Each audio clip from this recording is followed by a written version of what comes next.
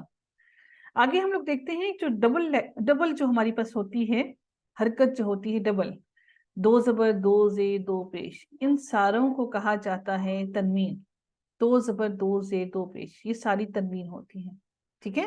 ان سب کو تنوین کہا جاتا ہے، تنوین، تنوینہ ہے یہ، تنوین، تنوین ہے یہ ساری، تنوین، ٹھیک ہے؟ یہ ساری کی ساری تنوین ہے۔ حرکات کے علاوہ ایک اور علامت سکون کی علامت ہے، جو کہ کبھی کبھار ایسی ہوتی ہے دال کی طرح، کبھی کبھار 8 کی طرح ہوتی ہے، اور کبھی کبھار گول، چھوٹا سا گول سا سرکل بنا ہوا ہوتا ہے، جو عربی کے قرآن، عربی رسم الخط کے قرآن کے اوپر وہ لکھا ہوا ہوتا ہے، گول چھوٹا سا گول سا وہ بنا ہوا ہوتا ہے سرکل، چھوٹا سا گول سرکل، اس کو بھی، وہ بھی سکون کی علامت ہے۔ یہ ہم نے پڑھ لیا کہ حروف الہجا کی تعداد 28 سے 29 ہے، وہ الف اور حمزہ کے فرق کی وجہ سے آتی ہے، یہ ہم نے سمجھ لیا۔ اب ہم دیکھتے ہیں کہ الف اور حمزہ کیا ہے۔ الف، تمام الف جن پر حرکت نہیں ہوتی ہے وہ سارے کے سارے الف ہیں، لیکن جب الف کو ہم حرکت دے دیتے ہیں تو وہ پھر حمزہ بن جاتا ہے، ٹھیک ہے؟ الف سارے کے سارے الف ہوتے ہیں، لیکن جب ان الف پر ہم حرکت ڈال دیتے ہیں تو وہ ہماری حمزہ بن جاتے ہیں، ٹھیک ہے؟ حروف اور حرکات کے ملنے سے الفاظ بنتے ہیں جو بے معنی بھی ہو سکتے ہیں اور بامعنی بھی ہو سکتے ہیں۔ اب ایک اور بات آپ لوگ یاد رکھیے گا کہ قرآن کے اندر کوئی ایک لیٹر بھی بے معنی نہیں ہے، کوئی بھی ایک لیٹر قرآن کے اندر ایسا نہیں ہے جس کا کوئی معنی نہ موجود ہو۔ اگر ہم لوگ الف اگر الگ سے ہے تو اس کا مطلب ہے یہ حرف استفہامیہ ہے، سوال کیا جا رہا ہے، کیا، ٹھیک ہے نا؟ تو اٹ مینس کہ قرآن کے اندر کوئی ایک لیٹر بھی ایسا نہیں ہے جو بے معنی ہو، تو پھر ہمیں اس ورڈ کی طرف سمجھنے کی ضرورت نہیں ہے کہ جو محمل جو ہے اس کو سمجھنے کی ضرورت نہیں ہے، کیونکہ قرآن کے اندر کوئی بھی ایسا محمل لفظ ہے ہی نہیں۔ تو ہم نے توجہ کس پر اپنی رکھنی ہے؟ ہم نے اپنی توجہ رکھنی ہے کلمہ کے اوپر، کلمہ کے اوپر ہم توجہ رکھیں گے اپنی۔ ہم دیکھتے ہیں کہ جب لیٹرز کو جوائن کرتے ہیں تو it makes a word in Urdu, in English and in Arabic as well. ہم نے ان کو ہم نے جوڑ دیا۔ اب دیکھیے قاف، لام اور میم ہم نے لکھ دیے یہ لفظ، اب ہم ان کو پڑھیں گے کیسے؟ ہم ان کو کیسے پڑھنا سیکھیں گے؟ عربی پڑھ رہے ہیں تو عربی کے اندر جب تک اعراب نہیں ہوں گے ہم اس کو پڑھ نہیں سکتے، حرکات نہیں ہوں گے ہم نہیں سمجھ سکتے، تو ہم ان کو جوڑ لیا، جوڑنے کے بعد ہم نے ان کے اوپر حرکات لگا دی، تو یہ بن گیا قلمٌ۔ اسی طرح سے الف نون سین الف نون کو ملایا تو انسانٌ بن گیا، اسی طرح سے کاف تا الف اور با کو ملایا تو کتابٌ بن گیا، ٹھیک ہے؟ جب بھی کسی زبان کی قواعد ہم سیکھتے ہیں تو پھر ہمیں سب سے پہلے اس زبان میں استعمال ہونے والے تمام بامعنی الفاظ کی گروپنگ کر لی جاتی ہے، ان کو گروپ کر لیتے ہیں، اور انگلش میں یہ گروپنگ جو ہے وہ 8 کی تعداد میں جن کو پارٹس آف اسپیچ کہتے ہیں، تو ہم ان کو چھوڑی انگلش وغیرہ کو، ہم عربی کو دیکھتے ہیں۔ تو ویسے تو انگلش میں پارٹس آف اسپیچ ہوتے ہیں، اور عربی زبان کے اندر 3 چیزیں صرف ہم نے سیکھنی ہیں. ایک ہو گیا اسم، ایک ہو گیا فعل، اور ایک ہو گیا حرف. ٹھیک ہے. اچھا جی، یہاں پر تھوڑا سا سلو چلتے ہیں. سب سے پہلے دیکھتے ہیں جی اسم. ہم سب جانتے ہیں کہ ہر چیز کا کوئی نہ کوئی نام موجود ہے. اب وہ کوئی بھی نام ہو سکتا ہے، یعنی کہ ہر چیز کا نام، کسی شخص کا بھی نام، چیز کا بھی نام، جگہ کا بھی نام. اگر کوئی صفت بیان کر رہی ہے کسی چیز کی، تو وہ صفت بھی اس کی جو ہوتی ہے وہ بھی نام ہی ہوتا ہے نا، اس کی صفت. ہم اس صفت کے نام دے رہی ہیں کہ اچھائی یہ نام ہے، اچھا اچھا ہے. یہ بھی صفت بھی ایک نام ہے، یہ بھی ایک اسم ہے. اب جیسے فار ایگزامپل ہم کام کر رہے ہوتے ہیں، جب ہم کوئی کام کر رہے ہوتے ہیں، جو کام کا نام ہوتا ہے وہ بھی اسم ہوتا ہے. کہ آپ ایک نئی چیز آج سیکھ رہے ہیں، بہت امپورٹنٹ بات ہے. وہ کیا ہے کہ اسم کا نام جو ہوتا ہے وہ بھی آپ کا، کام کا جو نام ہے وہ بھی آپ کا اسم کہلاتا ہے. کہ اردو میں بھی ہوتا ہے. ہم اردو میں اس کو، ان کام کے نام کو مصدر کہتے ہیں. کیونکہ اس کو مصدر کیا ہوتا ہے؟ مصدر وہ ہوتا ہے جی جس کے اندر کوئی آپ کے پاس کوئی زمانہ نہیں ہو، جس کے اندر آپ کو کوئی نہیں بتایا یہ پریزنٹ میں ہوا کام، یہ پاسٹ میں ہوا، یا یہ فیوچر میں ہوگا، کچھ نہیں پتا، لیکن آپ کو اس کام کا نام بتا دیا. آپ اس کو یہاں سے یاد رکھیے گا کہ کام کے نام کو مصدر کہا جاتا ہے. کام کے نام کو کیا کہتے ہیں جی؟ مصدر کہتے ہیں. کیا کہتے ہیں کام کے نام کو؟ مصدر. مصدر. مصدر کہتے ہیں. کام کے نام کو کیا کہتے ہیں؟ مصدر کہتے ہیں. مصدر. اب آپ لوگ کو الحمدللہ انشاءاللہ یاد ہو گیا ہوگا مصدر. کام کے نام کو مصدر کہتے ہیں. اب جیسے پڑھنا ہے، لکھنا ہے، سونا ہے، اٹھنا بیٹھنا، کھانا پینا، آنا جانا، جاگنا، رونا، سارے کے سارے یہ کام کے نام بتائے ہیں. ہم نے کام نہیں بتایا یہ کام کب ہوا، کیسے ہوا، کس نے کیا، کچھ نہیں بتایا. ہم نے صرف کام کو نام دے دیا. ہم نے صرف بتایا کہ یہ کام کے نام ہیں. کیونکہ جتنے بھی کاموں کے نام ہوتے ہیں ان سب کو مصدر کہا جاتا ہے. اسم کے اندر شخص کا نام، چیز کا نام، جگہ کا نام، صفت کا نام اور کام کا نام، یہ ساری چیزیں جو ہوتی ہیں کہ اسم کہلاتی ہیں. آپ لوگوں کو یہ بات سمجھ آ گئی؟ کون بتائے گا مجھے اسم کیا ہوتا ہے؟ جی ناہید، جلدی آئیے جی گا. میم. جی میم آ گئی. جی اسم کیا ہے؟ اسم وہ کام جس کا نہ ماضی کا پتہ ہو، نہ بیٹا مطلب میں اسم پوچھ رہی ہوں، اسم کیا ہے؟ کسی چیز یا جگہ کا نام اسم اب ہم بڑے کہلاتا ہو ہے. گئے ہیں، چیز اور جگہ کا نام ہم ون میں سیکھتے تھے. اب تھوڑا اس کو مزید ڈیٹیل میں دیکھیے کہ اس میں کون کون سے نام آئیں گے. اپنی فنگرز پہ کاؤنٹ کر لیجئے. شخص کا نام، چیز کا نام، جگہ کا نام اور جگہ کا نام، شخص کا صفت نام، کا نام. صفت. صفت کا نام، اور صفت پانچویں کا کیا نام. تھی؟ کام کا نام. ٹھیک ہے، 5 چیزیں اسم میں شامل ہوں گی: شخص، چیز، جگہ، صفت کا نام اور کام کا نام. جگہ اور جو کام کا نام ہے اس کو ہم کیا کہتے ہیں جی؟ کام کے نام کو ہم لوگ مصدر بولتے ہیں. کیا مصدر بولتے ہیں؟ کہتے ہیں. مصدر کہتے ہیں. مصدر کام کے نام کو کیا کہتے کسی چیز، جگہ، صفت یا کام کے نام کو اسم کہتے ہیں، ہیں؟ اور کام کے نام کو مصدر کہتے ہیں. ویری یہی گڈ، نا میم؟ ماشاء اللہ، بالکل ویری گڈ ویری گڈ. جی صدف، جلدی آئیے گا. صدف آپ مجھے بتائیے صدف اسم کیا ہے؟ جی میم. جلدی بتائیے گا. میم اسم کسی بھی چیز کا نام، جگہ کا نام، شخص کا نام، صفت کا نام اور کسی کام کے نام کو اسم کہتے ہیں، اور کام کے نام کو مصدر کہتے ہیں. ویری گڈ، ویل ڈن، ماشاء اللہ. کوئی ایک اور بتائے گا جس کو نہیں سمجھ آتی تھی گرامر بالکل بھی؟ نوشین کہاں ہے ہمارے ساتھ؟ جی. جی نوشین، جلدی سے بتائیے گا اسم کیا ہے؟ اسم کسی چیز کا نام، جگہ کا، شخص یا صفت کا نام، کام کے نام کو مصدر کہتے ہیں. نہیں، پہلے اسم بتائیے نا، مکس نہ کیجیے. اور کام کا نام 5 ہو گئے، اور پھر کام کے نام کو مصدر کہتے ہیں. ٹھیک ہے جی، جی. الحمدللہ. یہاں تک سب کو کلیئر ہو گیا؟ آگے چلتے ہیں جی.